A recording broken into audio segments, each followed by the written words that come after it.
जान की सुरक्षा का मसला आजकल काफ़ी गहराया हुआ है। ट्रेन में सफ़र करो तो बर्थ गिर जाती है। कभी कंस्ट्रक्शन के चलते ट्रेन में बैठे यात्री की जान चली जाती है।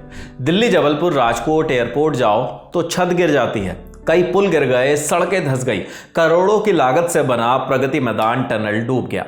हम सुरक्षित कहाँ हैं? बाहर इतना खतरा है, ऐसे में अपने घरों में तो सुरक्षित महसूस कर सकते हैं, लेकिन अगर हम कहें कि शाम को आप अपने घर में हो और आपके घर के बगल वाली विशालकाय पानी की टंकी गिर जाए तो क्या होगा? ऐसे में आप क्या अपने घर में भी सुरक्षित नहीं है? प्रश्न चिन्ह। जी हाँ, सुनने में ये डरावना है, लेकिन ऐसा ही एक हादसा हुआ है मथुरा में। मथुरा के कृष्णा विहार कॉलोनी में महज 3 साल पहले बनी पानी की टंकी गिरने से 2 लोगों की जान जाने और 13 लोगों के घायल होने की खबर है। जी हाँ, 2.5 लाख लीटर की क्षमता वाली ये टंकी बीते दिन शाम 5 बजे भरभरा कर गिर गई। इसकी चपेट में कई घर आ गए, कई गाड़ियां तबाह हो गई।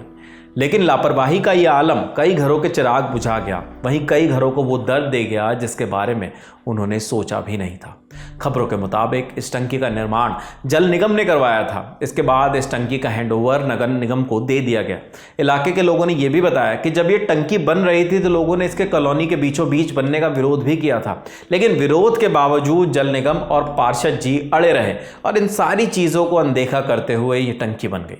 पानी की टंकी गिरने की खबर सामने आते ही प्रशासन के आला अधिकारी मौके पर पहुंचे और मलबे को हटाने का काम शुरू कर दिया। सेना और एनडीआरएफ की टीम भी मदद के लिए बुलाई गई।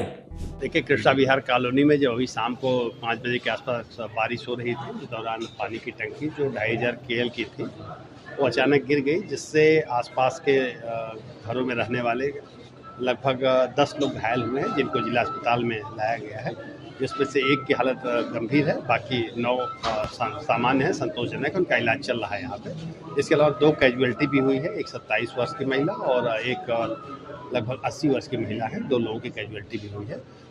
वहाँ पर रेस्क्यू ऑपरेशन चल रहा है। अब अंदर कोई दबा हुआ होने की आशंका नहीं है, फिर भी प्रिकॉशन के तौर पर वहाँ आर्मी को बुला लिया गया है। आर्मी की भी हेल्प ली जा रही।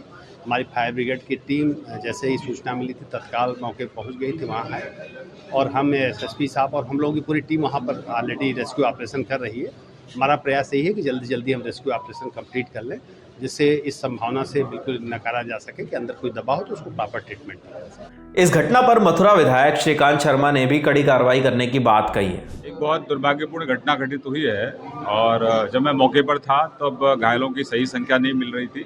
अभी यहाँ संख्या बढ़ी है, तो 13 लोग उसमें घायल हुए हैं, उसमें से 2 कैजुअल्टीज हुई हैं और बहुत दुखद है।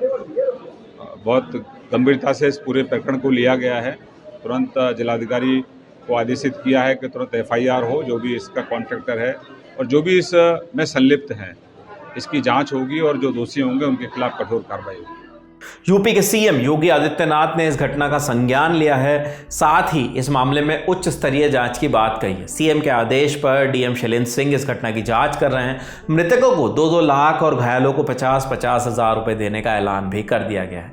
इस मामले में आगरा की कंस्ट्रक्शन कंपनी एसएम कंस्ट्रक्शन के खिलाफ जांच की जा रही है। फर्म से जुड़े मैसर्स बनवारी लाल और त्रिलोकी सिंह रावत को इस मामले में नामजद किया गया है, जबकि एफआईआर में फर्म और उससे जुड़े लोगों के द्वारा लापरवाही की बात बताई गई है। साथ ही टंकी निर्माण और प्रोजेक्ट से जुड़े अधिकारी और कर्मचारियों को भी एफआईआर में नामजद करने की खबर सामने आ रही है। हादसे के बाद खबर सामने आई और आनन फानन में कार्रवाई का दौर शुरू हो गया।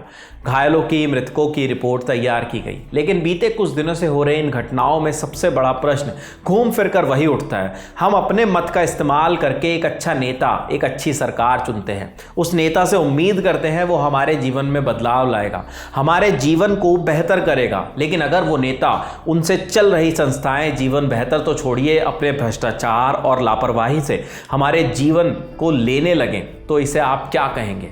हादसा होता है, किसी परिवार का चिराग बुझ जाता है, एक दूसरे के सर ठीकरा पोड़ा जाता है, मुआवजों की घोषणा होती है और फिर अधिकारी और नेता अगली भ्रष्टाचार वाली फाइल साइन करने के लिए निकल पड़ते हैं। लेकिन आखिर कब तक सत्ता और पावर में बैठे लोग अपने पदों का दुरुपयोग कर भ्रष्टाचार फैलाएंगे? कब तक आम आदमी अपनी जान गंवाता रहेगा? आखिर कब तक कोई गरीब अपना पेट पालने के लिए घर से निकलेगा और किसी खंबे के नीचे दबकर फिर कभी वापस नहीं लौटेगा? सवाल उठेंगे और हम पूछेंगे। सवाल ये कि इतने बड़े हादसे का जिम्मेदार कौन है? पानी की टंकी बनवाने वाला जल निगम, या फिर पानी की टंकी बनाने वाला ठेकेदार, या फिर जिस नगर निगम के पास बाद में इसके रख रखाव की जिम्मेदारी थी वो? सब एक दूसरे पर ठीकरा फोड़ अपना पल्ला झाड़ रहे हैं, लेकिन इन सब की चपेट में सिर्फ एक आम आदमी ही आता है।